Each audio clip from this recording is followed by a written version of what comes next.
बिस्मिल्लाहिर्रहमानिर्रहीम exercise 5.8 students यहाँ पर देखें find the HCF by factor method. ये हमारी एक्सरसाइज 5.8 का क्वेश्चन नंबर फर्स्ट है, जिसके अंदर हमें एक क्वेश्चन ये मिला है कि 5a² b³ और दूसरा मिला है कॉमा है यहाँ पर, ये कॉमा के बाद है 60a⁴c²।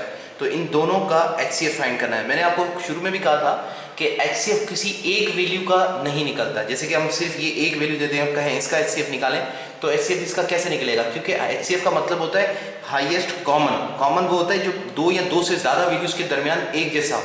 तो common factor HCF common highest common factor निकालने के लिए दो या दो से ज़्यादा वैल्यूज़ कम से कम होती हैं, तब एचसीएफ फाइंड होता है। एक वैल्यू का एचसीएफ या एलसीएम भी नहीं निकलता एक वैल्यू का। तो स्टूडेंट यहाँ पर मैंने जो बेसिक कॉन्सेप्ट दिया था बाय फैक्टराइजेशन मेथड, तो एचसीएफ बाय फैक्टराइजेशन में डिजिट के अंदर यहाँ पर ये देखें, यहाँ पर भी एचसीएफ बाय फैक्टराइजेशन मेथड के जरिए एचसीएफ फाइंड करने को कह रहा है, और ये अलजबरा है। और मैंने आपको डिजिट्स के ऊपर जब सिखाया था ये लास्ट वीडियो के अंदर, तो ये देखें HCF by factorisation method of digits मैंने सिखाया था। तो हमने 8 को यूँ फैक्टराइज किया, इस तरीके से फैक्टराइज करते हैं। 12 को हमने फैक्टराइज किया यूँ किया, और इसके फैक्टराइजेशंस को ये लिखा और इसको लिखकर कॉमन निकालकर इसका प्रोडक्ट एचसीएफ होता है। तो अब जो हमें अलजबरा के अंदर ये क्वेश्चन मिल रहा है, इसको भी हम फैक्टराइज करेंगे, इसको भी फैक्टराइज करेंगे। जैसे हमने यहाँ पर 8 और 12 को फैक्टराइज किया है, 8 और 12 को, और फिर वहाँ पर भी हम जो इनकी फैक्टराइजेशन आएंगी उनमें कॉमन निकालकर, जैसे यहाँ पर कॉमन निकाला है ये और ये दोनों के अंदर कॉमन निकाला है, इस दोनों के अंदर कॉमन निकाला है, वो बाहर निकालने के बाद उसका प्रोडक्ट लेकर हमारा एचसीएफ आ जाता है। तो यहाँ पर जो हम क्वेश्चन हल करेंगे अलजबरा के अंदर, तो सेम वही प्रोसेस वही मेथड यूज करेंगे। और वो स्टूडेंट किस तरीके से करेंगे, तो वो देखें कि हम पहले सोल्यूशन करने लगे हैं। देखें कि सोल्यूशन में हमें पहले लिखेंगे 5a² b³। तो इसकी फैक्टराइजेशन करने के लिए 5 की फैक्टराइजेशन करेंगे, तो 5 को हम प्राइम फैक्टराइज करें, 5 1 5 ही होता है और सिर्फ 5 ही आएगा, तो यहाँ पर 5 आ जाएगा। और a² को अगर हम फैक्टराइज करें तो a 2 टाइम्स है, 1 2, और ये b देखा जाए तो 1 2 3 टाइम है। जैसे स्टूडेंट्स यहाँ पर a को हमने 2 टाइम लिखा है और b को यूँ 3 टाइम लिखा है, ये इसकी फैक्टराइजेशन हो गई है। लेकिन हम जब वेरिएबल्स के ऊपर ऐसे पावर आ जाए तो इसको इस तरह से लिखने की जरूरत नहीं है, लेकिन ये छोटा क्वेश्चन है तो हम इसलिए इसको ऐसे हल कर रहे हैं। नेक्स्ट क्वेश्चन में समझाऊंगा कि आप इसको ऐसे ही a² रहने देंगे, यहाँ पर a² ही लिख देंगे और b3 लिख देंगे, तो हमें पता चल रहा है कि a 2 टाइम्स है और b 3 टाइम्स है। लेकिन यहाँ पर मैंने वजाहत करने के लिए पहले क्वेश्चन के अंदर यहाँ मैंने फैक्टराइज किया है 5 को भी, a² b³ को भी। इसके अंदर कोई फॉर्मूला नहीं, कोई कॉमन नहीं निकलेगा, इसीलिए इसकी फैक्टराइजेशन यही आएगी। ये फैक्टराइजेशन इस क्वेश्चन की आ गई है। और अब इस क्वेश्चन की जब हम फैक्टराइजेशन करेंगे तो यहाँ पर देखिए हम यहाँ पर वैल्यू लिखेंगे 60 और उसके बाद a⁴ और c²। तो 60 की जो फैक्टराइजेशन है वो हम यहाँ पर निकाल लेते हैं 60 की। तो ये देखें 60 को हम फैक्टराइज करवाएंगे तो नंबर की फैक्टराइजेशन ऐसे आती है, तो ये हो जाएगा 30 टाइम्स 60 होता है, और 2 15 30 होता है, और 3 5 15 एंड 5 1 5। तो इसकी फैक्टराइजेशन ये आ गई है नंबर 60 की। इस 60 की फैक्टराइजेशन ये आ गई है, ये आ गई 2 × 2 × 3 × 5। ठीक है, ये 3 है 5, और ये a⁴ है, यानी a 4 दफ़ा है, 1 2 3 4, और c 2 टाइम है, तो c को 2 टाइम लिख रहे हैं। ये 2 टाइम या 4 टाइम लिखने की नेक्स्ट टाइम हम नहीं करेंगे, जस्ट a⁴ और c⁴ लिख देंगे, तो एक ही बात है। अब यहाँ लाइन लगाएंगे क्योंकि हम दोनों की फैक्टराइजेशन कर चुके हैं। अब फैक्टराइजेशन में क्या किया जाता है, कॉमन निकाला जाता है। वहाँ डिजिट्स में 8 और 12 की भी फैक्टराइजेशन करके हमने कॉमन निकाला था, याद है ना स्टूडेंट? तो अब यहाँ पर हम क्या करेंगे, देखें कॉमन निकालें तो यहाँ पर 5 है और यहाँ पर भी 5 है, ये कॉमन आ रहा है। 2 यहाँ है तो नहीं है, 3 यहाँ है तो यहाँ नहीं है, और 8 2 टाइम है तो यहाँ भी 2 टाइम कॉमन हो जाएगा। बाकी ये 2 ये a जो है 2 अलावा जो है वो यहाँ पर नहीं है। ये b 3 टाइम है, यहाँ तो है ही नहीं। c 2 टाइम यहाँ पर है तो यहाँ पर है ही नहीं, इसके अंदर नहीं है। तो इसलिए कॉमन क्या क्या आ रहा है, एक 5 आ रहा है दोनों के अंदर। ये देखें 5 और 5 यहाँ लिख लेंगे, 5 मल्टीप्लाई बाय a कितनी दफ़ा है 2 टाइम, यहाँ पर 2 टाइम है, यहाँ भी 2 टाइम है, तो a 2 टाइम्स लिख लेंगे 1, ये 2 2 टाइम, b 3 टाइम्स है, यहाँ है ही नहीं, c 2 टाइम है, यहाँ है ही नहीं। तो अब यहाँ पर ये जो हमारे पास क्वेश्चन का हमने कॉमन निकाला है, इनका प्रोडक्ट ले लेंगे। जैसे कि पिछले क्वेश्चन में हमने कॉमन निकाल कर प्रोडक्ट लेके आया था, तो ये हो जाएगा 5a²। ये हमारा HCF आ गया है बाय फैक्टराइजेशन मेथड, यानी फैक्टराइज करके हमने HCF निकाला है। ये हो गया इसका फर्स्ट क्वेश्चन।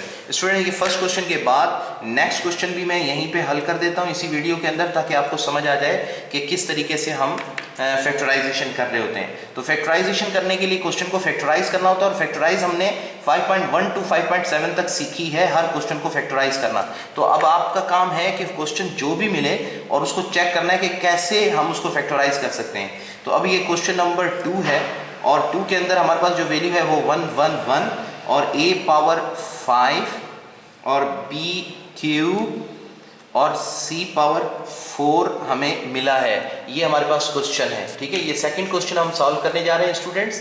तो ये देखें, सेकंड क्वेश्चन के अंदर हमें एक ये वैल्यू मिली है, और जो दूसरी वैल्यू मिली है जिनके दरमियान हमें HCF फाइंड करना है, वो दूसरी वैल्यू है 148 और a पावर 8 b पावर 6 और c स्क्वायर।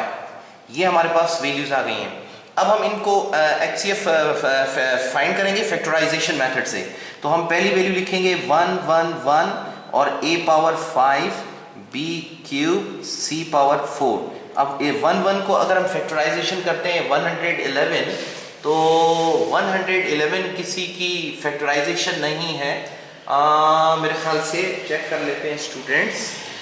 देखें, अगर हम यहाँ पर हल कर लेते हैं 1 1 1 को फैक्टराइज करवाएंगे, तो हाँ ये 3 से फैक्टराइज हो रहा है, 3 से डिवाइड हो रहा है, क्योंकि 1 1 प्लस किया तो 3 3 1 3 3 से हो रहा है।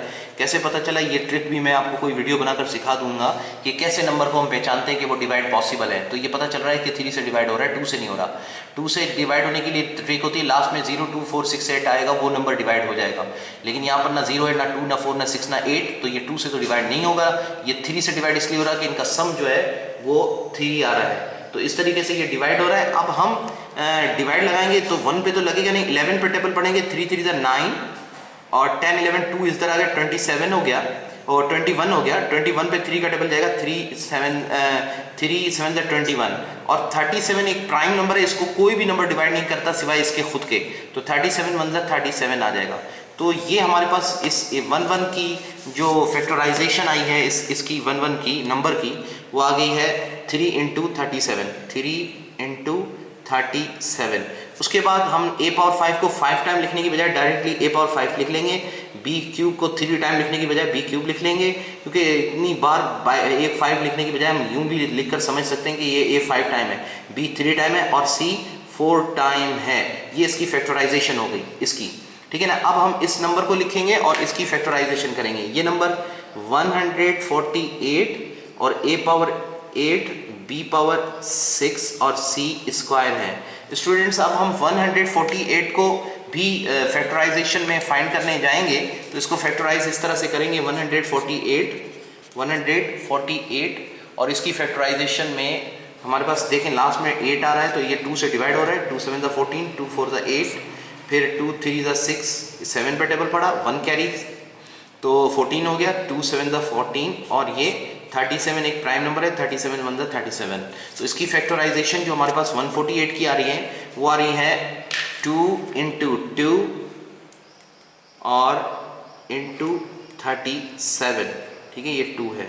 तो अब ये हमारे पास आ गया। अब ये तो 148 की फैक्टराइजेशन ये हो गई। a पावर 8 हम वैसा ही लिखेंगे, a पावर 8 और फिर b पावर 6 और c स्क्वायर, और ये c स्क्वायर हमने लिख दिया। अब हम एक लाइन लगाएंगे। लाइन लगाने के बाद अब कॉमन देखेंगे। कॉमन जो है पेयर्स जो बन रहे हैं 37 का बन रहा है, और कुछ 3 या 2 में से कोई भी नंबरों में से कॉमन नहीं है। तो एक तो वैल्यू हमारी 37 कॉमन आ गई है, और उसके बाद मल्टीप्लाई कराएं तो हमारे पास a पावर 5 है, 5 टाइम है, ये 8 है, इसमें भी 5 टाइम्स हैं, तो 5 टाइम्स जो है ना इसमें से कॉमन हो गया। ये 3 इजाफी है, उसको नहीं लिखेंगे, 5 टाइम्स को लिखेंगे। a पावर 5 और b क्यूब है, b 6 है, तो b क्यूब दोनों के अंदर 3 दफ़ा ये भी है, 3 दफ़ा इसमें है और 3 दफ़ा इजाफी भी है, 6 टाइम है ये, तो ये 3 दफ़ा कॉमन आ गया इसके अंदर, तो b क्यूब लिख लेंगे। c पावर 4 है, c 2 है, तो c 2 टाइम्स दोनों में कॉमन है, तो c स्क्वायर लिख लेंगे। तो स्टूडेंट्स, ये हमारा HCF आ गया है क्या, 37 a power 5 b cube c square. ये हमारे पास HCF आ गया है। ये HCF बाय फैक्टर मेथड यानी फैक्टराइज करके हमने HCF इसका फाइंड कर लिया है। ये क्वेश्चन नंबर हमने सेकंड हल किया है। उसके बाद जो नेक्स्ट क्वेश्चन है उसको भी फैक्टराइज कर लेते हैं स्टूडेंट्स यहीं पर इसी वीडियो के अंदर, या नहीं नेक्स्ट क्वेश्चन को मेरे ख्याल नेक्स्ट वीडियो में कर लेते हैं, क्योंकि ये काफ़ी है आपके लिए। तो आप पहले इसका HCF इस क्वेश्चन को हल कर लें और फिर उस क्वेश्चन को भी हल करें एक दफ़ा। उसके बाद देखें नेक्स्ट क्वेश्चन को किस तरह से फैक्टराइज कर रहे हैं, नेक्स्ट वीडियो में उस क्वेश्चन को देखिएगा।